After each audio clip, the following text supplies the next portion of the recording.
എന്നാലും ഇതാരാണ്? ഇതുവരെ നേരിട്ട് പോലും കണ്ടിട്ടില്ലല്ലോ. പിന്നെന്താ ഇത് മനസ്സിൽ നിന്ന് പോവാത്തത്?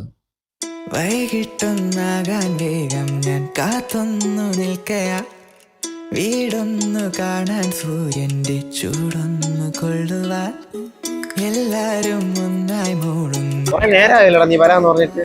വണ്ടിയിൽ പെട്രോൾ ഇല്ലായിരുന്നു, പിന്നെ അവസാനം പമ്പിൽ കൊണ്ട് പെട്രോൾ അടിച്ചിട്ടാണ് വന്നത്. എന്താടാ കയ്യിലൊരു പേപ്പർ? ഇന്നലെ ഒരു കിടിലൻ കൊച്ചിനെ സ്വപ്നം കണ്ടു. ഞാൻ ഇതുവരെ നേരിട്ട് കണ്ടിട്ട് പോലും ഇല്ല. അത് ആരെന്ന് എനിക്ക് അറിഞ്ഞൂടാ, പക്ഷെ ഞാൻ അവളെ ഫോട്ടോ വരച്ചു. അതാണ് ഇതില്. കണ്ട് പെണ്ണിനാരെ വരച്ചു തുടങ്ങിയ പണ്ടേതോ രാജം വാഴും രാജാവിന്റെ വീരങ്ങൾ. ചേട്ടാ ഫോണും തരുമോ, വീട്ടിലോട്ട് വിളിക്കാനാ.